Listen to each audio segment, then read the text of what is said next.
La zoomorphie, c'est prendre la forme des animaux. Physiquement, tout d'un coup, une patte peut devenir, un bras peut devenir une patte, le corps se transforme. Ça peut être aussi des sons. On peut travailler, évidemment, la zoomorphie ne concerne pas que le physique. Voilà, bon, et après on mélange tout ça et on explore. Bah, vous voyez, si par exemple à un moment l'humain devait se transformer, par exemple en singe, qui n'est pas le plus simple, parce que le singe, il nous ressemble tellement qu'il faut trouver les nuances. Mais si tout d'un coup le mouvement commence à changer, les postures des mains, même les jambes qu'il faut raccourcir, puisque les grands singes, ils ont des jambes beaucoup plus courtes que nous.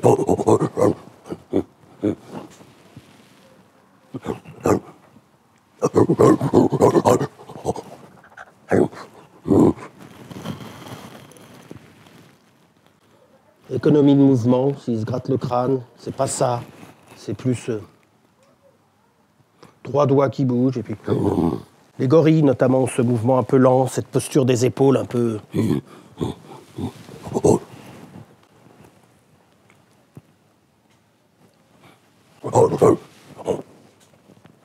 Et puis revenir tranquillement à un humain, juste comme ça, dans une potentielle fluidité de mouvement. Mes expériences cinématographiques, voilà, elles ont été assez variées. Ça va du film au film Astérix Mission Cléopâtre, en passant par des films d'auteurs comme Les Frères Larieux, ou plus récemment avec Jean-Pierre Jeunet. Il y en a un qui est rentré là. Il est fixe, attaque.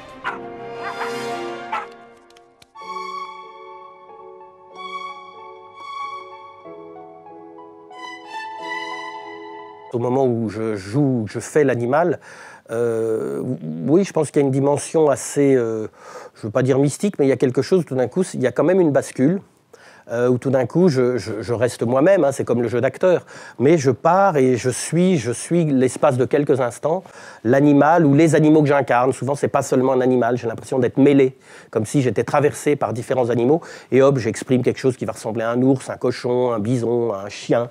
Et là, pendant quelques instants, j'essaye d'être dans ce corps et dans ces mouvements. Effectivement, je crois qu'à ce moment-là, je suis habité. Et je me suis aperçu que parfois, si je me transforme en espèce d'ours qui... avec des mouvements, des pattes un peu, parce que l'ours, il fait jamais comme ça, c'est impossible. L'ours, il lève les pattes, il a une ouverture minimum. Et... Donc... vous voyez, vous me demandiez si je sortais bien de la bête. J'en sors, mais j'ai un peu oublié votre question, pourquoi je suis parti à faire l'ours. J'avais une obstination à les observer, à les imiter, à être eux et à être avec eux. Que ce soit les animaux sauvages, quand j'arrivais à les gambader dans la forêt, ou les animaux domestiques. Par exemple, les vaches ont été un grand amour de ma vie. Et une vache en particulier est devenue aussi un peu comme une maman d'adoption. C'était dans le Limousin, une vache que je revoyais très souvent chaque fois que j'y allais. Et cette vache magnifique d'un roux comme les belles vaches limousines, je l'avais vraiment mise en position d'être ma mère. Donc j'allais la retrouver dans les champs dès que je pouvais, et puis je marchais à 4 pattes, je mangeais de l'herbe, on se regardait en ruminant. J'ai l'impression que c'était vraiment un amour très réciproque. Et jusqu'au jour où effectivement, après des années, cette chose-là durait des années, où l'agriculteur à qui appartenaient les vaches m'a expliqué que c'était dangereux, qu'il était responsable si je me faisais encorner, parce que je me collais à sa vache. Quand elle était couchée dans les champs, j'allais me coucher, elle était adorable. Et mes parents aussi ont fini par me dire que j'étais pas l'enfant de cette vache. C'est-à-dire ma mère était un peu vexée, elle a été obligée de m'expliquer que voilà, les vaches ne font pas des petits humains et que les humains ne font pas des veaux. Et que finalement, j'ai fini par me résigner d'être un petit humain et non pas un petit de cette maman vache. Comment ces obsessions, ces fantasmagories sont devenues finalement des actes artistiques? Il y a eu des rencontres. Il y a eu des rencontres avec le cirque Archaos, le cirque Plume, où là j'ai incarné l'animal de cirque finalement, la bête qui n'existait plus dans le cirque contemporain, où j'ai été appelé l'homme-chien, l'homme fauve, l'acrobate zoomorphe.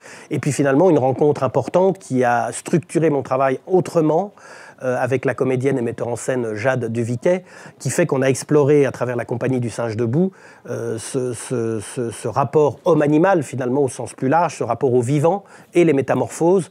Voilà, on a exploré ça dans un spectre très large. qui a permis effectivement d'aborder le sujet par beaucoup d'angles différents, quitte à être moins spectaculaire, mais plus profond, je pense.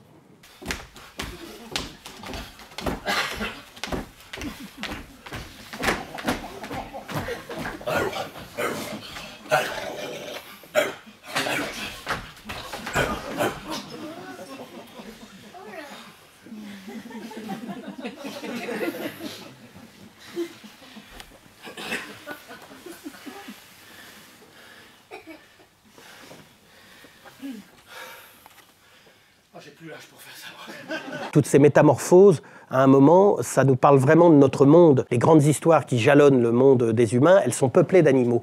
Que ce soit chez les Amérindiens, chez les Inuits ou, voilà, ou les Japonais avec Miyazaki. Enfin, vraiment, il y a beaucoup d'animal dans les histoires et dans les grandes histoires humaines.